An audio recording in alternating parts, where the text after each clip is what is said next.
Hello, and a warm welcome to the Kenya Wantamnotam Movement, or KWM podcast. Today, we're diving deep into a really critical piece of analysis from the movement itself.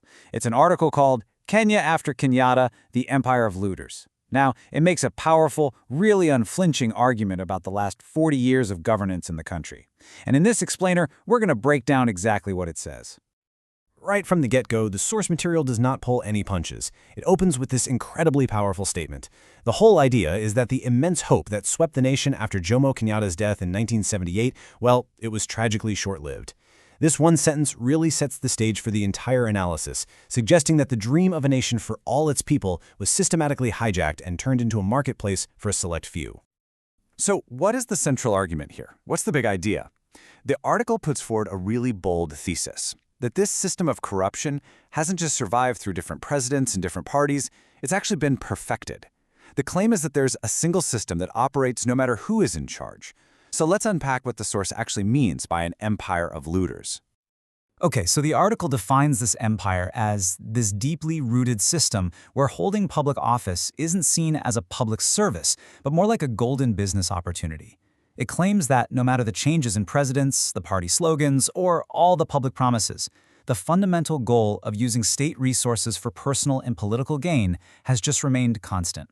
It's passed down, as the article puts it, almost like an inheritance.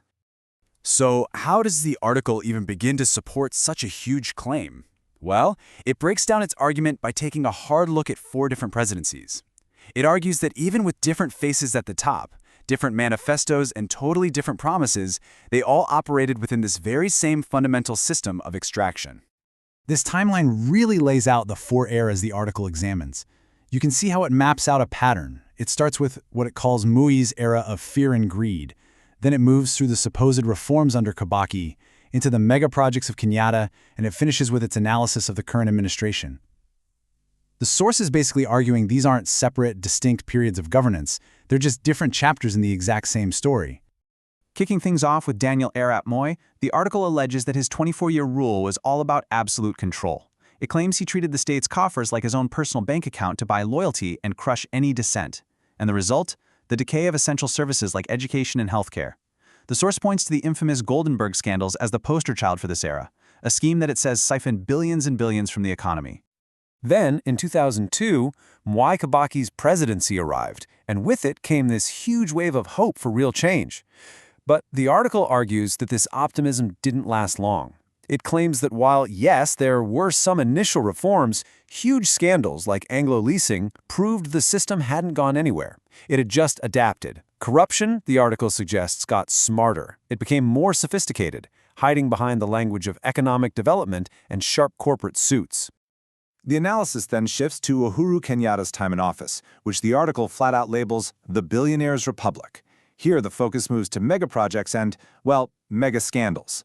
The source contends that large-scale theft was basically normalized through things like overpriced infrastructure and really murky loans. This, it claims, led to a massive spike in public debt, while flagship programs like the Big Four agenda just didn't deliver for ordinary folks.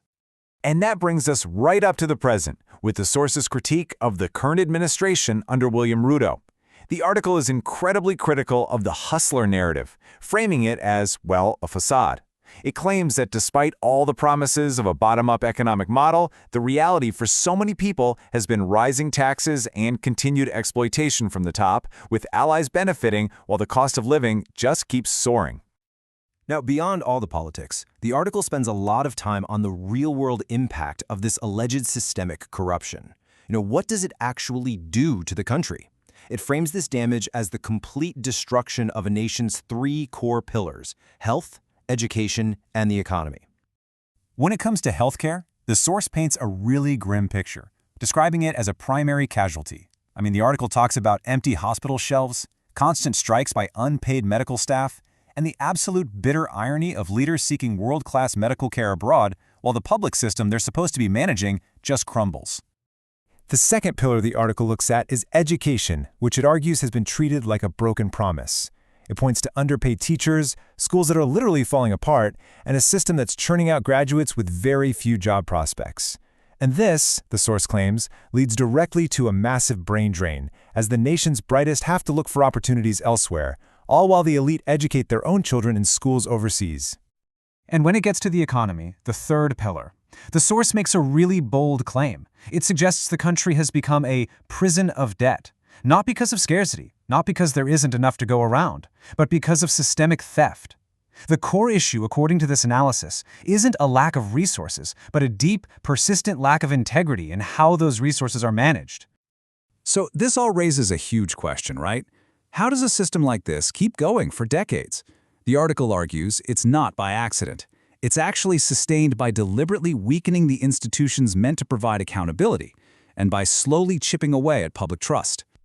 And this slide just brilliantly sums up the source's claims about that institutional failure. It describes a justice system where, if you're wealthy, you can evade consequences. It talks about public watchdogs that make a lot of noise but have no real teeth. They bark but never bite. It frames elections as contests of bribery, not leadership. And it claims the media has lost its critical edge because it depends on money from the very government it should be holding to account. Now, after letting out this whole extensive problem, the analysis makes a really important turn, from diagnosis to action. It suggests that understanding all this is just the first step. So, if you're listening to this and you're ready to take the next one, the movement offers a clear path. Are you ready to be part of the change? Visit www.wantamnotam.com and create your account. You can find your county right there and start sharing your own ideas. And that brings us to the final part of the article, which pivots from what feels like despair to a message of hope. It outlines a path forward that it calls a peaceful awakening. And crucially, it places the responsibility for change squarely on the shoulders of ordinary citizens themselves. This quote right here really captures the essence of the proposed solution. The article is emphatic about this. Waiting around for political saviors is a dead end. It argues that the very same people who have benefited from this broken system are simply incapable of fixing it. Therefore, the spark for real, genuine transformation has to come from the ground up. And this is the article's blueprint for change, laid out beautifully. It's not just some vague call to action. It's a series of very specific, lawful steps. It urges citizens to unite, to get organized across tribal and class lines, to demand transparency in local county budgets, to use legal and civic tools to resist injustice, and maybe most importantly, to hold leaders directly accountable and to stop participating in the cycle of selling votes and just waiting for saviors to appear. So, the ultimate verdict from the article is an incredibly powerful one. After detailing 4 decades of what it calls systemic failure, it concludes that the power to rewrite the nation's story no longer lies with the political elite. Instead, that power rests with a knowledgeable, a unified, and an active population that simply chooses to speak up and demand something better. And so, the analysis leaves us with this one final, very personal question. If the whole premise is that change must begin with the people, well, that forces every single one of us to think about our own role, our own responsibility. It's a challenge, really, to turn this awareness into some kind of meaningful, personal action. What does that action look like for you? As we wrap up our look at the article's findings, it ends with this direct invitation to act. The message couldn't be clearer. Join the movement. Visit www.wantamnotam.com. Once you're there, you can identify your county from all 47 that are listed, and you can start posting and sharing your ideas to help change your village, your city, and ultimately, the entire nation. And that brings our explainer to a close. From all of us here, thank you so much for listening to the Kenya Wantamnotam podcast, or KWM.